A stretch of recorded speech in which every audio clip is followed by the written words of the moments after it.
Hi guys, it's Dakota. I hope everybody's doing well. Well, it is a wet, muggy, hot weekend out there. Today's Tuesday, but it's still my weekend. Um, I have decided to do this video. I was going to do it a couple of weeks ago, and then I changed my mind. You know how that goes. Something else came up. And then synchronicity has had a way of playing out huge in my life the last few months. And so I was going to do this video, and then I changed my mind. And then Dawn over at Aurora Dawn, which I will leave her channel link under there, and she did a video, and it was called, it wasn't exactly on this topic, but her video was called something like 5 things about witchcraft that drive me bonkers or something like that. But one of the things that she talked about was Skyclad, and that's what I was going to do the video on. And so I was like, wow, you know, and I had changed my mind, and I ended up doing something else that week or that day. And because as you know, I have a list of subjects and ideas and things that I want to talk about.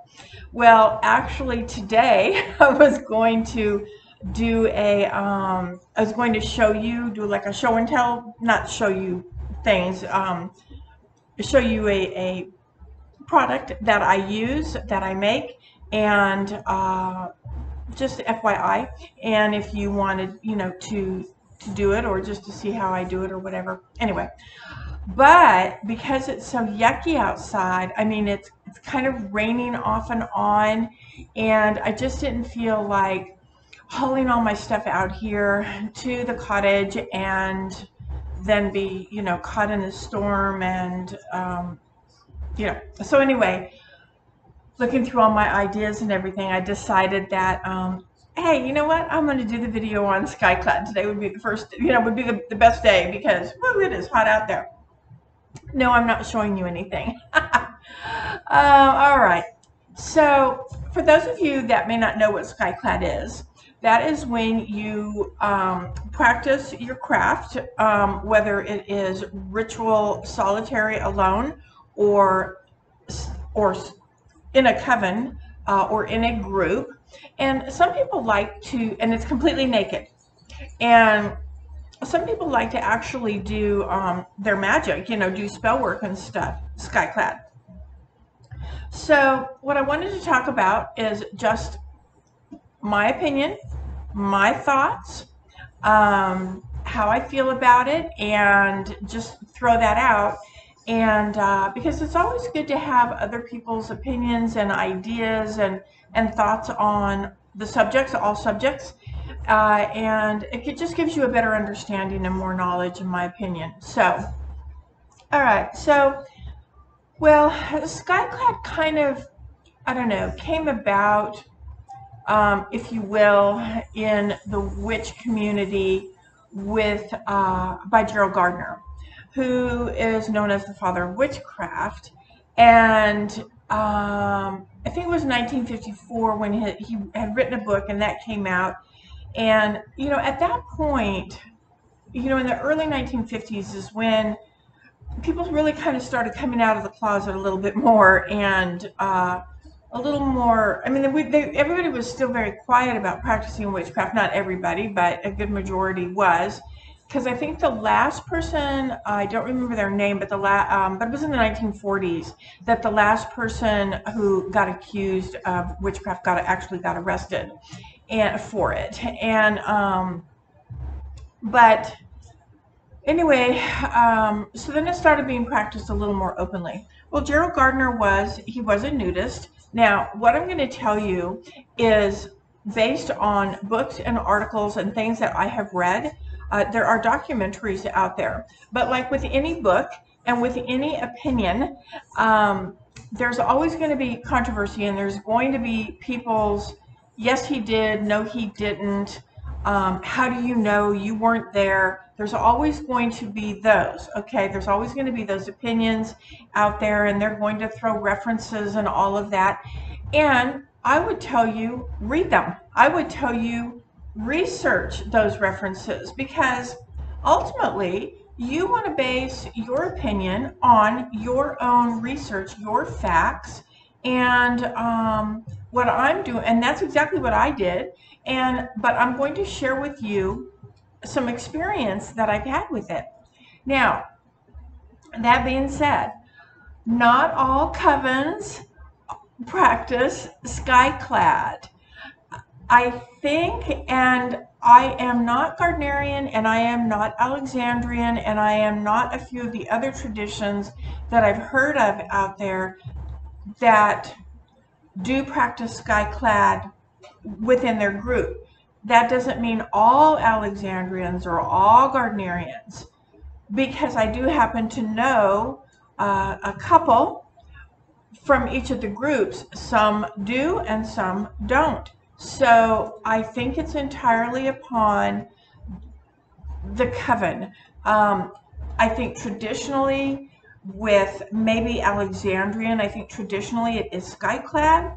But I just think in today's world, things, for some, aren't quite as they were back in the day. There's too much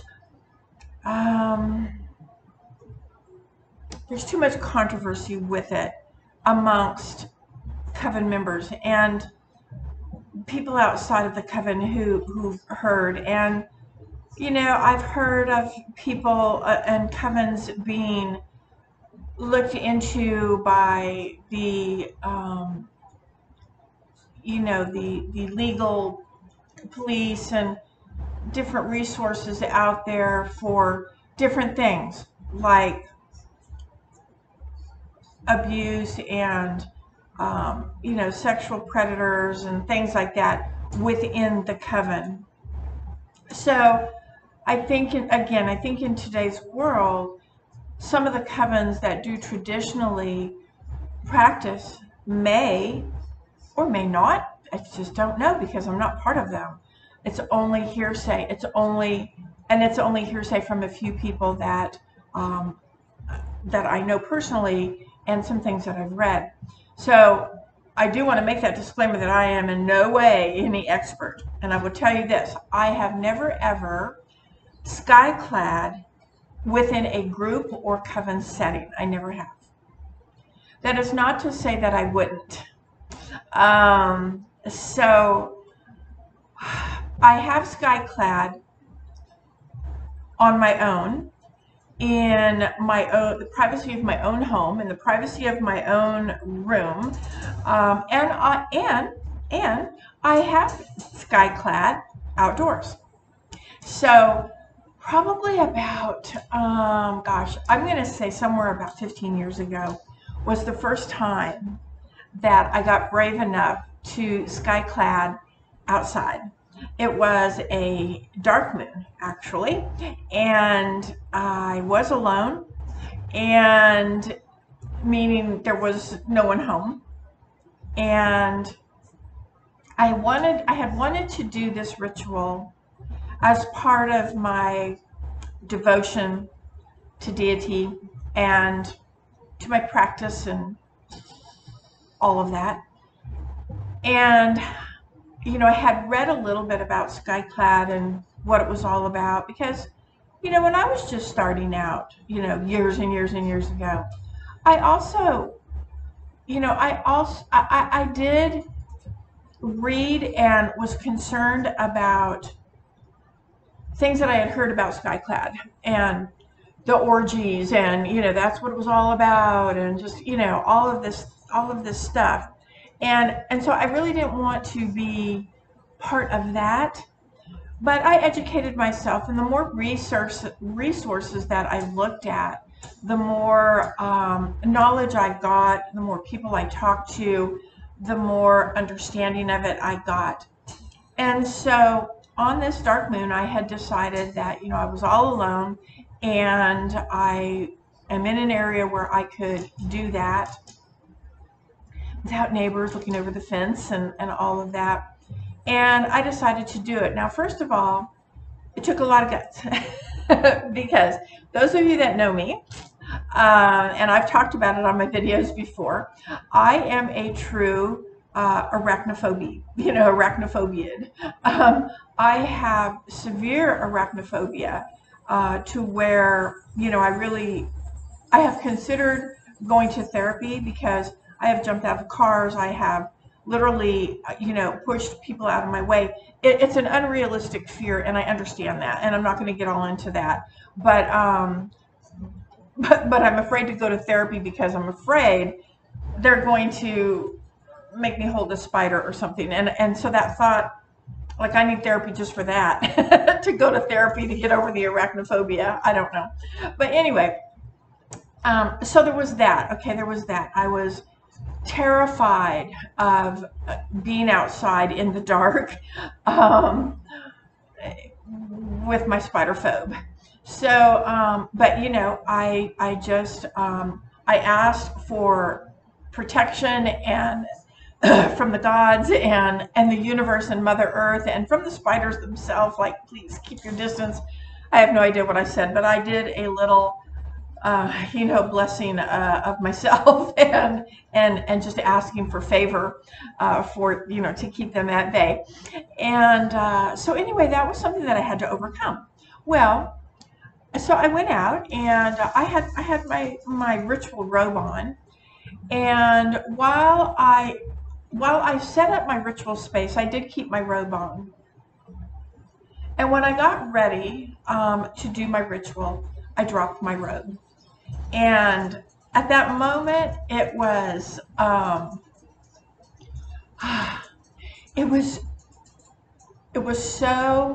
so powerful, and there was so much personal, internal, spiritual freedom to it. And yet, on the other side of that was, besides the spider thing, was I have issues with body image, my body image. So, it was almost like the first thing I wanted to say was, to the gods and to the universe, I'm sorry for what you're looking at here, but here's the thing, so everything that I had read and studied and had prepared myself for, and I had a script, and what it was for me, it was about this true freedom. Now, I had read that in Starhawk, and I know that there's a lot of people that aren't really all about her and everything, and you don't have to be. That's fine. But and I don't even know what book it was that she wrote, or if it was in a book or just a quote from her. But she said something about Skyclad is about this personal freedom, this releasing of fears, of judgment, of before your gods, of telling the gods, I came into this world naked, and now I stand before you naked. This is truly who I am. And part of my dedication, or my devotion, was that, I stand before you truly as I am, and I am here dedicating and devoting myself to your work, to the work. And sorry, my phone. Anyway, I'm not good at electronics, and something is clicking over here. So I'm 1 second. Okay, go away. Okay, so so in that moment, I realized that there was so much truth to that. And one of the other thing that I had researched and studied about Skyclad, so then, yeah, there's that part of being, this is truly who I am. I stand before you truly as I am. And I had no clothes on. I had no makeup on. I had no jewelry on. I had no, whoop-de-doo on my head. And, no, I don't mean that offensively to anybody. But I didn't have any, I was truly bare. And, and I really at that moment got that, when you go into, let's say, a coven that is Skyclad, and so now you're amongst other people that are naked. We're all naked here. And how intimidating that is, like your first time.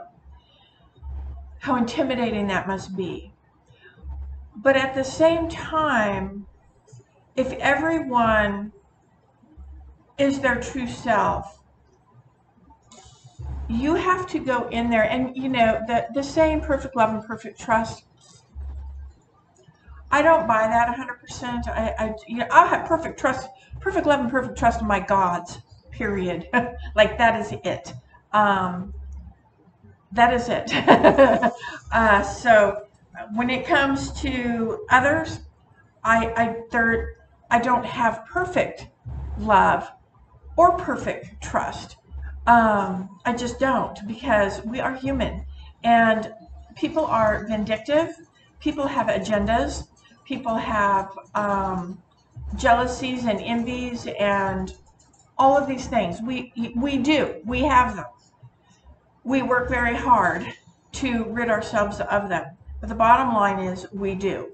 So when you walk into this group and you already are walking in with body image issues because you don't look like a runway model, but that girl over there or that guy over there is definitely runway model material. And are they judging me? And so I would imagine that, or this is, I imagined that when you went into a group setting like that there would be the possibility of judgments, physical judgments, people judging you on your body image, the size you are, what you look like without wrinkle, or without makeup. You've got wrinkles. You don't have all your makeup on. Your hair's not done. It's not all woo. You don't have your beautiful flowing robe on and all of that. No jewelry. But here's the deal. The point is that you're going in. Those are the distractions. When you are doing your work, like if you're truly dedicated and devoted to deity, or just devoted to your path, to all of that, then distractions keep you from having pure focus. So when you go in and there's all these other naked people around you, then you must focus on your work and only your work, because that's what you went there for. The perfect love and perfect trust, you really have to, for me, I think that because even in a group where people are clothed, okay, group, coven, whatever, you have to go in knowing that we're all human and we are all flawed. We all have egos, and we are full of things like that. Like I was saying, there's envy, there's jealousy, there's past traumas and stuff. We have triggers and all of that kind of thing, and it brings out the worst in us. It really does. So what happens in circle is supposed to stay in circle, and yet do you truly, truly 100% trust that that information is not going to leave that circle? Because I don't. Because I've seen it happen. I've been part of it. I've been the butt of it. And these were people that I loved and trusted. So so imagine going into a circle that is Skyclad, and you already have this, you know, low self-esteem of your body image or whatever it is, and you go in and there's all these other people. You know, do you love and trust them enough that they're to know that they're not going to go outside of the coven and go, wow, you know, I didn't realize it, you know, they did that they were so this or so that, or, you know, whatever. And so for me, why, and at the beginning of this, I said, I've never been in a Skyclad coven or a Skyclad group. I've only Skyclad myself, and it was uncomfortable, but there was a power to it as well, because I was bearing myself, the true self, to the gods and saying to them that everything that is tangible, that is, you know, of the physical, of the material, my fancy robe or my fancy jewelry, or, oh, my beautiful black, you know, sparkly, shiny makeup, or, oh, look at this crown I've made, or this circlet I have on, you know, I'm a this and I'm a that. When it comes down to it, they don't care. The gods don't care about all of that. They care about you and your truth and your work. And so that's what I was there to present to them, and what I did, what I still am, because I still do Skyclad alone. Not every time, not every ritual. Certain rituals, yes, I do. You know, I do. But I am alone. And although it's gotten a little more comfortable, it's still a little awkward when I drop, you know, the initial thing when I drop the robe. And it's so weird because I'm alone. I mean, I take a shower, you know, I don't feel awkward when I get in the shower, but when you're standing before your gods and you're just bearing it all, it's a little awkward. But that goes away pretty quickly, at least for me, because I know why I'm there. And so I cannot focus on that mundane stuff. That's shadow. I can't, you know, I'm just not gonna, I can't focus on that. I can only focus on the work at hand, because that's what I'm devoted and dedicated to do. So at the beginning of the video, I said, you know, I do not Skyclad, nor have I ever Skyclad with a coven or a group. Would I? I perhaps would. I would do my research. I would make sure that I knew what their purpose was of being Skyclad, what their accomplishments have been without breaking any oath-bound, you know, traditions, etc. You know, just where they're at. I mean, you know, perhaps I would, because I am about the work. I am almost obsessively about the work. I'm not, but sometimes I feel like I am, just because I feel like I can't get enough. You know, I just can't read enough. I can't do enough. And so sometimes it's like, oh, you need to chill out.